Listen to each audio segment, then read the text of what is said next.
열왕기하 4장 우리 1절부터 7절까지 말씀 함께 봅니다. 다 같이 읽습니다. 시작. 선지자의 제자들의 아내 중에 한 여인이 엘리사에게 부르짖어 이르되 당신의 종 나의 남편이 이미 죽었는데 당신의 종이 여호와를 경외한 줄은 당신이 아시는 바니이다. 이제 빚준 사람이 와서 나의 두 아이를 데려가 그의 종을 삼고자 하나이다 하니 엘리사가 그에게 이르되 내가 너를 위하여 어떻게 하랴? 네 집에 무엇이 있는지 내게 말하라.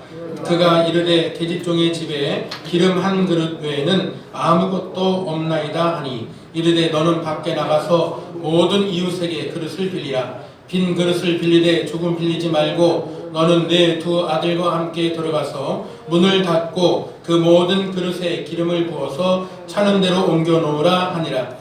여인이 물러가서 그의 두 아들과 함께 문을 닫은 후에 그들은 그릇을 그에게로 가져오고 그는 부었더니 그릇에 다 찬지라. 여인이 아들에게 이르되 또 그릇을 내게로 가져오라 하니 아들이 이르되 다른 그릇이 없나이다 하니 기름이 곧 그쳤더라. 그 여인이 하나님의 사람에게 나아가서 말하니 그가 이르되 너는 가서 기름을 팔아 빚을 갚고 남은 것으로 너와 네 두 아들이 생활하라 하였더라. 아멘. 우리 함께 오늘 말씀을 가지고 이 기적을 체험하려면 라는 말씀으로 함께 나누기로 합니다. 여러분들 오늘 말씀을 읽으면서 혹시 그 말씀이 혹시 또 생각나시지 않았습니까? 우리 3주 전에 함께 말씀을 봤던 출애굽기예요. 출애굽기에서 하나님께서 모세를 부르실 때에 젊디 젊은 그 40세는 다 버려두고 다 늙은 역에 80에 그를 불렀습니다. 그래서 우리가 지팡이와 이 왕의 호를 비교해서 또 봤습니다. 그래서 인생을 그 막대기와 홀로 비교해 보면은 40세 때 그 찬란하고 아름답고 힘있고 권세 있고 돈 있고 명예 있는 그때는 하나님께서 그를 사용하시지 않다가 완전히 말라 비틀어진 지팡이처럼 된 80세가 되니까 그때서 하나님께서 그를 들어섰다. 그런데도 불구하고 왕의 홀같이 빛나고 반짝거리는 금홀이 아니어도 하나님 그 마른 막대기를 통해서도 역사를 이루시고 살아있는 하나님을 드러내시는 그 역사를 우리는 봤을 줄로 압니다. 그때 하나님이 모세에게 뭐라 물었습니까? 무엇라 물었습니까? 내 손에 무엇이 있느냐? 네 손에 무엇이 있느냐? 요사이 의학이 얼마나 많이 발달했는지 요즘 웬만한 병들 갖고서는 무서워하지 않습니다. 한국이 또 의술로 또 상당한 수준에 이르렀죠. 그래서 한국으로 수술 받으려고 오는 이 관광 행정들도 우리가 많이 알지 못하지만 꽤 많은 걸로 알고 있어요. 그래서 제주도에도 우리나라의 의술에다가 자기네들이 돈을 갖다가 쏟아부을 테니까 병원을 짓자 이렇게 했다가 지금 한바탕 또 소동이 있었죠 한번. 그래서 비싼 병원이다 이래갖고 소동이 있었습니다. 근데 의술이 아무리 많이 발달하고 발전했어도 이것은 아직까지 정복 못한 것 같아요. 뭐냐면은 마음의 심리 상태. 그래서 이 불안과 공포증이 오는 것이 한번 들어오기 시작하면 이건 막을 길이 없어요. 그래서 이 불안과 공포증이 한번 밀고 들어오기 시작하면은 그 당당하던 사람들도 거기에 한계를 보이고 아주 바닥까지 보이는 모습들을 우리가 종종 보게 됩니다. 또 그런 면에서 우리 사람의 연약함이 그냥 그대로 또 다 드러난다고도 우리가 알 수 있겠죠. 저도 자주 고백하는 것입니다만 우리가 죄인됨을 늘 고백해야 되는 것은 교만하지 않기 위한 우리들의 또한 한 방편인 줄로 압니다. 우리가 교만하지 않고 스스로 자고하지 않기 위하여서 우리는 나를 처복종시키고 하나님 앞에 늘 언제나 부족함을 인식하고 나의 모든 죄인됨을 인식하고 살아가는 것이 상당히 중요한 것 같아요. 그런 의미에서도 보면은 우리는 나의 한계를 고백하고 나의 한계, 분명히 우리는 인간이기 때문에 신이 아니잖아요. 사람이기 때문에 그 한계치가 있거든요. 그래서 우리는 의지하는 거예요. 하나님을 의지하고 전능하신 그분을 의지하는 것입니다. 그때 우리들 모든 공포도 불안도 우리가 이길 줄로 압니다. 그 모든 불안과 공포가 우리를 한계치로 몰아넣을 때에 내가 붙잡을 것 다른 거 없어요. 오직 주님을 붙들고 오직 그분의 손에 우리가 붙들려 있음을 의심치 않고 믿기만 하면 전혀 무섭지 않을 줄로 믿습니다. 오늘 본문 말씀을 보면은 따져보면은 그래요. 우리가 잘 알고 있는 기적의 한 내용입니다. 끊어지지 않았던 기름, 채워진 그릇에 그릇마다 채워진 기름. 근데 여기에 우리가 주목해야 될 것이 하나 있어요. 앞서 제가 출애굽기 말씀을 드렸습니다만 모세에게 하나님은 물었던 것처럼 내 손에 무엇이 있느냐라고 물었던 것처럼 오늘 엘리사도 여인에게 묻습니다. 내가 너를 위하여 어떻게 하랴? 네 집에 무엇이 있는지 내게 말하라. 이런 일들이 일어났던 상황을 이 선지생도의 아내도 아마 상상하지 못했을 거예요. 전혀 예상하지 못했을 것입니다. 자기 남편이 그렇게 갑자기 죽을 줄도 몰랐을 것이고 아마도 이러한 일들을 엘리사 선생님으로 인하여서 공급받을 줄도 아마 꿈에도 생각하지 못했을 거예요. 근데 그에게 말합니다. 기적을 베풀겠다. 근데 그 기적을 베푸는 은혜를 오늘 우리가 살펴보려고 하는 거예요. 근데 그 기적을 체험하기 위한 그 전제 조건을 우리가 오늘 본문에서 찾아볼 수 있는 것을 보면 바로 그것입니다. 네 집에 무엇이 있는지 내게 말하라. 하나님은 기적을 우리가 경험하기를 원하십니다. 하나님의 손길을 느끼기를 하나님은 원하세요. 저도 종종 저희 아이들에게 저의 언행에 오해의 소지가 꽤 있거든요. 저희 언행에. 그래서 아이들에게 제가 자주 얘기를 해요. 오해하지 말아라. 내가 화난 게 아니고 내가 이게 뭐 다른 의미가 없다. 네. 나의 자라난 배경이 그러다 보니까는 이게 말을 한 것이 그게 강하게 느껴지고 들릴 수 있는 건데 화난 게 아니다. 내가 결코 화난 게 아니다. 그래서 자주 얘기를 좀 합니다. 그래서 오해를 하지 말라고. 근데 하나님의 우리에게 원하시는 바도 또 어떤 면에서는 그런 것들을 저 개인적으로는 그렇게 또 느껴지는 거예요. 하나님 우리가 당신의 손길을 느끼기를 굉장히 원하시겠다라는 생각을 합니다. 왜냐하면 제가 저 아이들에게 왜 오해를 하지 말라고 제가 자꾸만 몇 번이나 당부해서 얘기를 하냐면 내 원래 뜻은 그게 아닌데 오해되고 멀어질까 봐. 전 그게 조금 걱정이 돼요. 그래서 혹시라도 멀어져서 마음이 멀어지고 생각이 멀어져서 아버지하고는 전혀 관계없는 아들들. 그래서 제가 많이 고백하는 말이긴 합니다만 하나님께서는 제게 최고의 동역자를 이렇게 삼아주셨거든요. 그래서 저는 저희 집사람도 최고의 동역자지만 또 이렇게 두 아들들을 통해서 하나님은 저에게 최고의 동역자를 삼아주셨다고 생각합니다. 물론 여러분들도 저에게 있어서 하나님께서 맺어주신 최고의 동역자들입니다. 그렇기 때문에 이 관계를 저도 멀어지지 않고 깨지지 않기 위해서 자꾸 제가 그런 얘기를 하는 거예요. 내 말을 오해하지 마라. 나는 화난 게 아니다. 내가 좀 말이 좀 세게 나가는 것이지 내가 절대 화가 난 게 아니다 라고 얘기를 해요. 그래서 아직 조금 더 연단을 받아야 돼요. 저희 아이들이.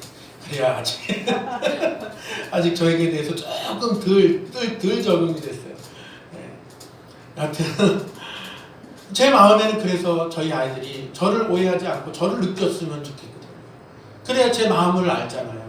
내 본심을 알고 내가 생각하고 있는 바가 무엇인지, 아버지가 생각하는 바가 이거였구나 라고 알고 곡해하지 않고 오해하지 않고 함께 또 하나님께서 맺어주신 최고의 동역자로서 같은 곳을 또 향해 갈 수 있는 그런 일들이 생겨나리라 생각합니다.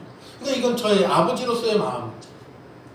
그런 면에서 제가 느껴볼 때에 하나님 아버지도 우리에 있어서 당신의 손길과 당신의 일들을 느끼기를, 경험하기를 원하시지 않을까라는 생각을 하는 거예요. 우리 하나님은 전혀 동떨어진 일들을 우리에게 하시기를 원하시지 않습니다. 상관없고 관계없는 일들을 하시는 분이 아니라고 저는 보여집니다. 예수님은 전혀 관계없이 바리새인들처럼, 서기관들처럼, 울리는 꽹과리처럼 그렇게 일하신 분이 아니에요. 우는 자와 함께 울라. 예수님은 그렇게 말씀하셨습니다. 누가 나에게 오리를 가자 하면 십리를 걷고, 누가 내게 겉옷을 벗어달라 하면 속옷까지도 벗어줘라. 이게 예수님의 마음이거든요. 함께 하길 원하시고 느끼길 원하시고 그들의 생활 속에 함께 밀접하기를 원하시는 것이 바로 예수님의 또한 가르침이고 그분의 모습이었던 것 같습니다. 또 그렇습니다. 오늘 하나님의 사람 엘리사도 그의 하나님의 그 마음을 그대로 전달하는 것으로 보여집니다. 내 집에 무엇이 있는지 내게 말하라. 따라서 우리는 기적을 경험하고 체험하려면 이 기적을 경험하는 일들이 하나님의 마음이거든요. 우리가 그것을 좀 알아야 되거든요. 그러려면 하나님이 우리에게 요구하고 있는 바가 무엇인지를 알아야 되잖아요. 하나님 우리에게 뭔가 특별한 걸 요구하시는 것이 아니에요. 내게 있는 것이 무엇이냐. 즉 하나님은 나에게 있어서 특별한 것을 내놔라, 준비해라 이런 것이 아니에요. 너의 있는 바가 무엇인지 보고 그 있는 것을 맡겨라라는 거예요.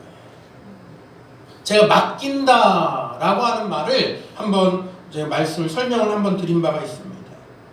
믿고 맡긴다, 실링이라고 합니다. 이게 무엇인가에 탁 달라붙어 있는 상태예요. 완전히 밀착해서 달라붙어 있는 상태여서 이제는 더 이상 그것이 이것과 별개가 아닌 혼연일체가 되어진. 그래서 함께 이것을 제가 설명할 때에 종이를 가지고 설명한 바가 있습니다. 이 종이가 이렇게 하나로는 굉장히 연약하고 헐렁헐렁하고 아무 힘도 없어요. 그러니까 하면은 이게 찢어질 수밖에 없는 그런 존재에 불과합니다. 그런데 이 연약하고 약한 종이가 풀로를 사용해 갖고 여기다 탁 붙였다고 생각해 보세요. 더 이상 종이가 아니에요.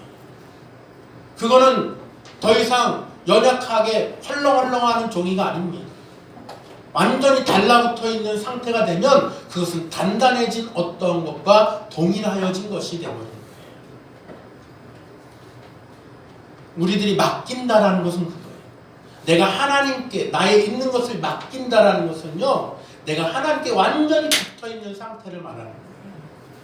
그런 나로서는 연약한 존재에 불과하지만, 나로서는 한계가 있는 존재지만 하나님께 붙어있으면 그 한계가 넘어서게 되는, 그 한계를 뛰어넘게 하시는 하나님의 기적을 체험하게 된다라는 것입니다. 오늘 이 과부, 요새는 과부라고 표현 안 하죠. 과부라고 표현하면 요새 안 되는데, 네, 한부모가죠.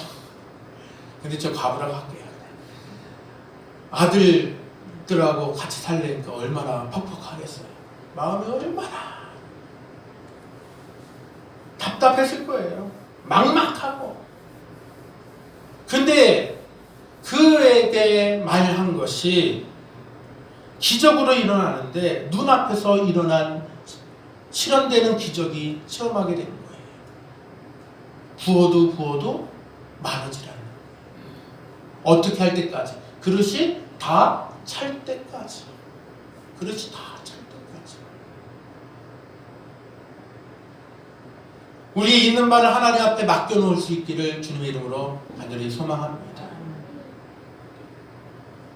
우리의 있는 것을 맡겨놓는 거예요. 특별한 것을 하나님이 우리에게 요구하는 것이 아닙니다. 시편 37편 5절에는 이렇게 말씀하고 있습니다. 너의 길을 여호와께 맡기라. 너의 길을 여호와께 맡기라. 저를 의지하면 저가 이루시고 내 의를 빛같이 나타내시며 내 공의를 정오의 빛같이 하시리로다. 아멘. 너의 길을 여호와께 맡기라. 뿐만 아니라 잠언서 16장 3절에도 이렇게 말씀하고 있습니다. 너의 경영을 여호와께 맡기라. 우리가 지금 오전에도 제가 광고 말씀으로도 말씀드렸습니다만 세계 경제가 지금 시장이 난리가 나요. 바닥을 치고 요동을 치고 있습니다. 이 모든 경영까지도 사람의 마음의 경영뿐만 아니라 이 경제 활동, 시장 경제 모든 것까지도 우리는 여호와께 맡겨놓을 수 있기를 바랍니다. 내가 쥐고 있으면 일이에요. 여호와께 맡겨놓으시길 바랍니다. 그러면 그게 일로서만 있는 게 아니에요. 몇이 될지는 몰라요. 하나님께서 역사하실 줄로 믿습니다.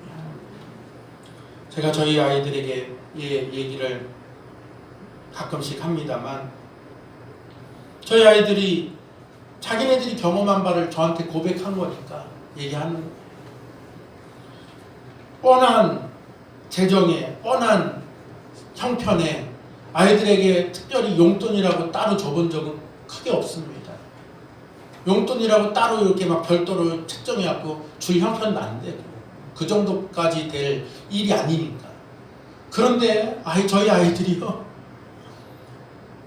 용돈 받는 애들하고 전혀 비교해봤을 제가 봤을 때 그래요. 본인들도 그렇게 느끼는지는 모르겠습니다만 제가 봤을 때는 용돈 받는 애들하고 크게 그렇게 다르지 않게 생활하는 것 같아요. 근데 한 번은 아이들이 그렇게 얘기하더라고요. 아빠 말대로 믿음으로 헌금을 빠뜨리지 않고 그 와중에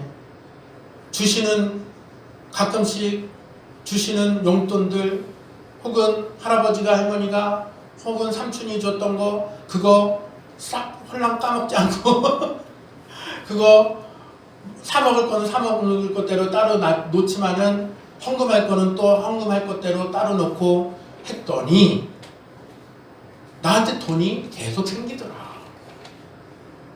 하나님께 것을 하나님께로 돌려놨더니 하나님 것을 하나님께로 맡겨놨더니 채워주시더라.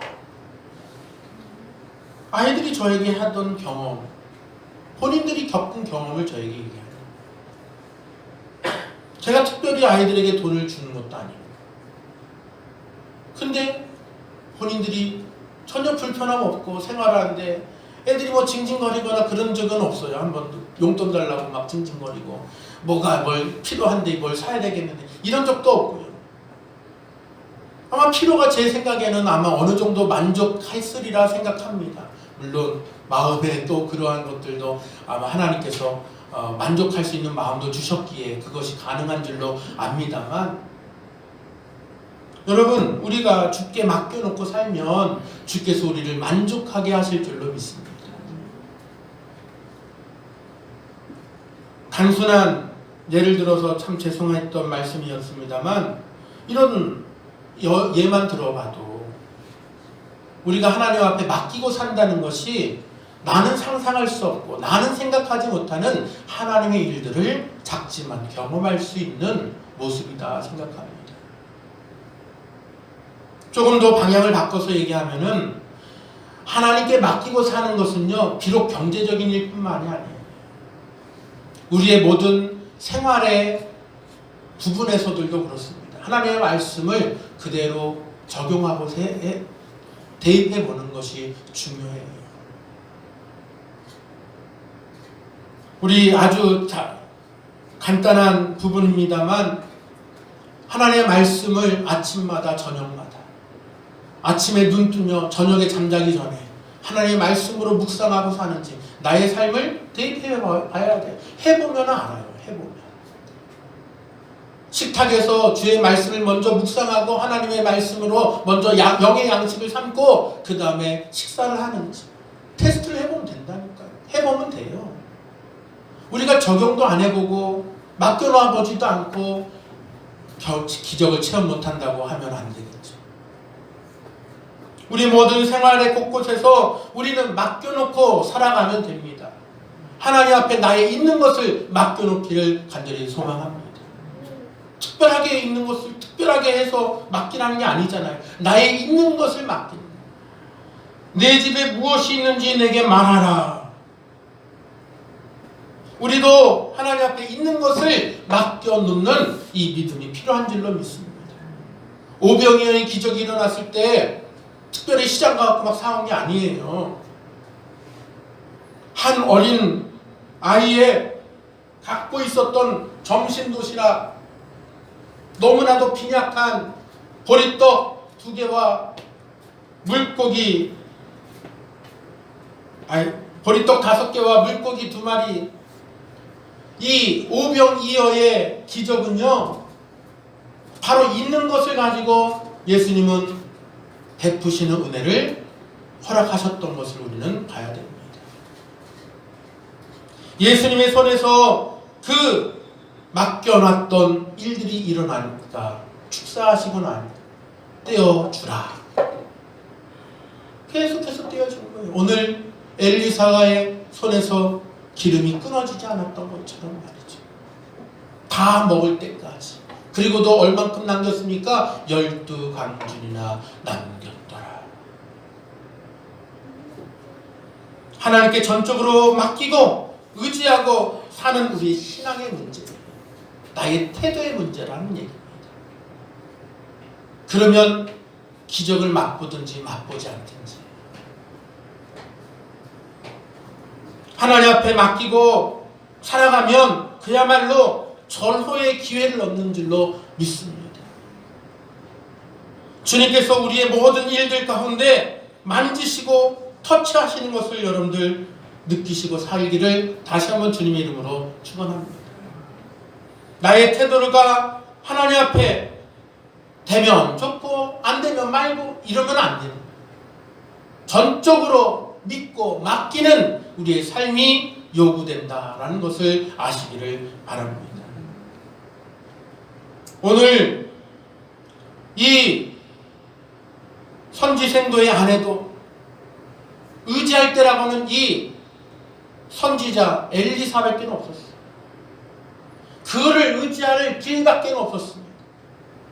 제가 어떻게 살아갈까요? 저 좀 도와주세요. 도와주시면 좋고 아니면 말고요. 이게 아니었어요. 나를 도와주세요. 당신이 돕지 않으면 저는 죽습니다. 전적으로 맡기는 일이었습니다. 그랬더니 물었던 것이 바로 그것이었습니다. 내 집에 무엇이 있는지 내게 말하라. 여러분, 우리들 전적으로 주를 향한 믿음이 우리가 주를 향하여서 믿을 때에 맡겨놓을 때에 하나님 우리에게 물으실 거예요. 내게 있는 것이 무엇이냐. 그러면 여러분 있는 것을 하나님 앞에 맡겨놓으시기를 간절히 소망합니다. 그러면 역사하시는 거예요. 시간을 맡기시기를 바랍니다. 여러분들의 건강을 맡기시기를 바랍니다. 여러분들의 열정을 맡기시기를 바랍니다. 여러분들의 가진 것들, 여러분들의 손과 발을 맡기시기를 바랍니다. 그러면 우리는 상상하지 못하고 생각하지 못하는 놀라운 일들을 주께서는 그 능력을 역사하실 줄로, 능력을 베푸시고 우리 가운데 체험하게 하실 줄로 믿습니다. 이것이 바로 첫 번째 조건입니다. 기적을 체험하려면 그렇게 해야 돼요. 그러니까 되면 좋고 안 되면 말고 이렇게 하시지 말고 전적으로 맡기셔야 된다. 두 번째로는 어떻게 해야 기적을 우리는 체험하게 될까요? 제가 오늘 점심에 최영원 사님한테 그런 말씀 드렸거든요. 어떤 분이 자기가 부자가 되고 싶은 마음에 목사님을 찾아와서 목사님 어떻게 제가 해야 부자가 될까요? 제가 어떻게 해야 돈을 벌 수 있을까요? 하니까 그냥 자꾸만 물으니까 그 목사님이 그렇게 얘기했대요. 그러면 날 좀 믿고 그대로 할 거냐고. 일러만 주시면 내가 그렇게 하겠다. 그러면은 내가 일러준 대로 저기 다 허물어져 많은 저 집을 사시오. 저 집을 사고 있으면은 돈 벌 거라고.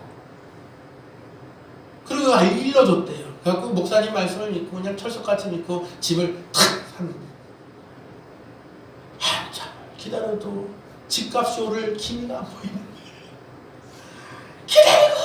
기다려도 그러니까 그분의 기준으로는 인내의 한계가 온 거예요. 그런데 기다리다 목사님이 잘못 짚었나 보다 싶어갖고 냉큼 팔아버렸답니다. 이대로 있다가는 더 반토막 나고 더 아이고 꼬라박겠다 싶어갖고 얼른 팔아버렸대요. 그랬더니 그 다음날 발표가 나더래요. 시 발표가. 그래갖고 집값이 3배 이상을 뛰었다. 두 번째 제가 조건을 얘기하려고 하는 거예요. 기다렸으면 끝까지 기다려야 돼요. 기다리되 끝까지 기다릴 수 있는 인내함으로 기다리는 저여러분들 되시길 바랍니다. 제가 저희 함께 커뮤니티 하고 있는 지체들한테 저희 찬양사역연합이라고 하는 우리 지체들한테 단톡방 하는 데다가 제가 그런 글을 올렸어요. 제가 요새 많이 불렀던 찬송 있잖아요. 은혜 아니면 살아갈 수가 없네. 그걸 가사를 쭉 썼어요. 그 은혜 아니면 살아갈 수가 없네. 하고 쭉 한 다음에 맨 뒤에다가 버티고 견디게 하시네. 그리고 했더니 다들 공감이 됐는지 아멘 이렇게 올렸더라고요. 우리들 끝까지 버티고 견딜 수 있기를 바랍니다. 내 힘으로 버티고 견디는 게 아니라 주께서 주신 그 소망을 붙들고 견디는 거예요. 인내해 가는 거예요. 내 힘으로 버티고 견디려면 한계가 부딪혀서요. 한계가 와서 갈 수가 없어요. 조바심이 나갖고 할 수가 없다니까요. 병 나갖고 죽어요. 내 힘으로 하려고 하면 그게 안 돼요. 그런데 주께서 주시는 그 소망을 붙들고 하나님의 말씀의 소망을 붙들고 인내하면 될 줄로 믿습니다. 주께서 주시겠다 하신 말씀, 주께서 우리에게 허락하신 그때를 기다리는 거예요. 그러면 우리에게 이루실 줄로 믿습니다. 한 예를 들어서 제가 쉽게 알 수 있게 말씀드릴게요. 그 때를 기다린다는 게 무엇이에요? 시간이라는 게 어떤 개념인지. 데이의 개념이 아니에요. 데이의 개념이 아니에요. 나만 장군의 기적 다 아시죠? 나만 장군이 문둥병이 걸렸습니다. 그 문둥병이 걸려갖고 온몸이 얼마나 간지럽겠어요. 벅벅벅벅 긁고 피가 나도록 긁고 고름이 나도록 얼마나 괴롭겠습니까? 고침을 받기 위해서 찾아왔어요. 그런데 얼굴은 보지도 못하고 음성만 듣습니다. 그것도 전해 들은 거예요. 직접 들은 것도 아니고. 심부름하는 사람의 말을 전해 들은 것이 저 요단강에 가서 몸을 담그랍니다. 근데 몇 번이요? 몇 번? 7번 담그랍니다. 7번 담그란 얘기가 무슨 얘기냐면 들어갔다가 머리까지 푹 담갔다가 다시 나왔다가 다시 머리까지 푹 담갔다가 이걸 7번 하란 얘기예요. 그러니까 나만 장군이 머리 끝까지 그야말로 속된 표현으로 뚜껑이 열려갖고 대도를 합니다. 내 나라에 이보다 더 깨끗한 강이권을 나로 이 더러운 흙탕물에 들어가라고. 그래갖고 화가 그냥 대로를 해갖고 자기 본국으로 돌아간다고 가고 있었어요. 근데 여러분 어떤 일이 일어납니까? 계집종으로 인하여서 깨닫게 하신 은혜를 허락했고 나하만 장군이 마음을 돌이켰습니다. 그리고 그 지시대로 요단강을 갑니다. 몸을 담급니다. 1번, 2번, 4번, 5번. 그러면은 어떤 사람이 기대치라는 게 있잖아요. 기대감이라는 게 있거든요. 그러면 어떻게 뭘 기도할까요? 아, 설설 좋아지겠지. 설설 좋아질 거야. 근데 어때요? 5번, 6번을 담궈도 그냥 그대로예요. 아마 눈을 이렇게 비비고 아마 봤을 거예요. 이러고 똑같아. 마지막 7번째 마지막 몸을 머리까지 담갔고 일어날 때에 몸이 어떻게 돼요? 어린아이 피부처럼 깨끗하여진 것입니다. 그게 바로 때예요. 시간, 그 타임이에요. 우리는 그 인내의 시간을 봐야 돼요. 우리는 그 때를 기다려야 기적을 체험하는 거예요. 왜 그럴까요? 하나님의 법칙이에요. 하나님의 법칙이 그래요. 여리고성이 무너졌을 때도 여러분 역시 마찬가지입니다. 마지막 바퀴를 돌 때까지 어떠한 움직임도 없었어요. 흔들림도 없었어요. 바람 이동조차도 없었습니다. 그런데 마지막까지 말씀을 붙들고 마지막 바퀴를 돌고 함께 말씀대로 나팔나각을 불고 소리를 와! 견고했던 여리고성이 무너졌습니다.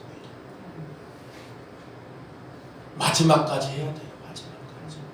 끝까지 말씀을 붙들고 소망으로 인내할 수 있는 저와 여러분들이 될 때에 기적을 체험할 줄로 믿습니다. 마지막으로 우리는 어떻게 할 때 기적을 체험할까요? 순종의 믿음이 필요합니다.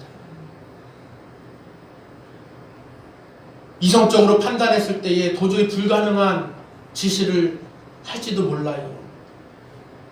아니 나이가 필요한 건 지금 그게 아닌데 왜 그릇을 빌려오라고 그랬지? 선지생도의 아내가 의아하게 생각하고 순종을 안 했더라면 그 기적을 맛봤을까요? 아니에요. 아마 구경도 못했을 거예요. 구경도 못했을 거예요. 여러분 우리가 이성적으로 판단했을 때에 도저히 안 될 것 같은 지시를 할 때가 있어요. 도저히 못할 것 같은 말씀이 내게 들려질 때가 있어요. 그때도 순종하시기를 간절히 축원합니다. 그냥 아멘만 하시지 말고 진짜로 아멘 하시길 바랍니다. 아멘. 예수님은 명령합니다. 물을 떠오라. 항아리에 채우라. 그 항아리는 어떤 항아리였습니까? 허드렛 물이나 쓰는 항아리. 팔레스타인 지역에 관습에 의하면은 먼지가 많았기 때문에 밖에 나갔다가 들어갈 때에 그 허드렛 물을 대문 앞에 뒀고 그 물로 허드렛 물로다가 손발을 씻는 관습이 있어요. 바로 그 항아리에다가 물을 채우라는 것이죠. 예수님 종들에게 이르되 식수를 담는 항아리에다 채우라는 게 아니었고, 또 우리가 또 잘 아는 것처럼 팔레스틴 지역의 물은 좋습니까? 좋지 않습니까? 좋지 않아요. 그래서 사람이 마시는 식수는 굉장히 귀해요. 그렇게 하진 않습니다. 그러니까 그 지역에서의 그 항아리에다 퍼다 놓는 그 물의 용도와 관습은 그런 거예요. 물을 대신할, 그래서 즙이 많이 발달했다고 그랬습니다. 제가 이 설명을 또다시 하지는 않겠습니다. 예수님의 명령을 들었던 종들, 일단 퍼다 항아리에다 채우라니까 채우긴 했어요. 그런데 다음에는 이성적인 판단에 브레이크가 딱 걸리는 거예요. 왜요? 퍼서 연회장에게 갖다 주라. 예수님 장난하지 마세요. 예수님 이거 연회장에 갖다 주면 우리 맞아요. 연회장에게 왜 갖다 줍니까? 이거 그런 용도 아니에요. 근데 예수님이 갖다 주라 했을 때 그 의미는 다른 의미가 아니라 연회장이 지금 포도주를 찾으니까 갖다 주라 그 의미였거든요. 예수님 안 돼요. 그럴 수 있잖아요. 그런데 그 종들은 그렇게 대꾸하지 않습니다. 요한복음에 보면 그 예수님의 명령대로 떠다가 줍니다. 군소리 안 하고 순종합니다. 그랬더니 어떤 일이 일어났습니까? 물이 변하여 포도주가. 할렐루야. 물이 변하여 포도주 됐네. 예수님 나에게도 말씀하셔서 새롭게 변화시켜 주소서. 할렐루야. 제가 포도나무 얘기를 드렸습니다만 포도나무가 뿌리가 땅에 박혀서 물을 쫙 영양분을 빨아들이잖아요. 포도나무에서 포도가 열려서 포도나무에서 포도주 만드는 건 이상하지 않고 예수님이 명령해서 물이 포도주가 되는 건 이상합니까? 예수님의 명령에 그들은 그냥 그대로 순종한 거예요. 순종하였더니 물이 변하여 포도주가 된 그 기적을 맛본 겁니다. 그들은 누구보다 먼저 현장에서 봤잖아요. 여러분, 저와 여러분들도 순종함으로 기적을 체험하기를 바랍니다. 주님이면 못하실 일이 없어요. 떠나주라 하면 떠나드리는 주, 떠오라 하면 또 오는 거예요. 채우라 하면 채우는 거예요. 목사의 말에 하라는 게 아니에요. 여러분 오해하지 않길 바랍니다. 하나님의 말씀이 내게 명령하고 하나님의 말씀이 내게 말씀하실 때에 순종하시기를 바랍니다. 주의 말씀이 내게 말씀하실 때에 여러분들 순종하시면 기적을 체험할 줄로 믿습니다. 예수님은 그냥 아무렇게나 말씀하신 것이 아니에요. 믿음으로 그들이 할 것을 바라보고 예수님은 명령하셨습니다. 그랬더니 물이 변하여 포도주가 되었고 그들도 새로운 역사, 새로운 기적을 체험한 줄로 압니다. 그때를 맛볼 줄로 믿습니다. 우리도 그런 기적의 체험, 기적의 때를 봐야 될 줄로 압니다. 사랑하는 성도 여러분, 하나님은 오늘도 여전히 살아계신 줄로 믿습니다. 하나님이 어제만 살아계셨고 그때만 살아계시고 지금 안 살아계십니까? 아니에요. 하나님은 그때도 오늘도 그때도 지금도 앞으로도 장차 올 그곳에서 우리와 함께 영원히 거하실 그 나라 임할 때까지 하나님 영원하신 그 영원성을 변치 않으셨음을 여러분들 잊지 않으시길 바랍니다.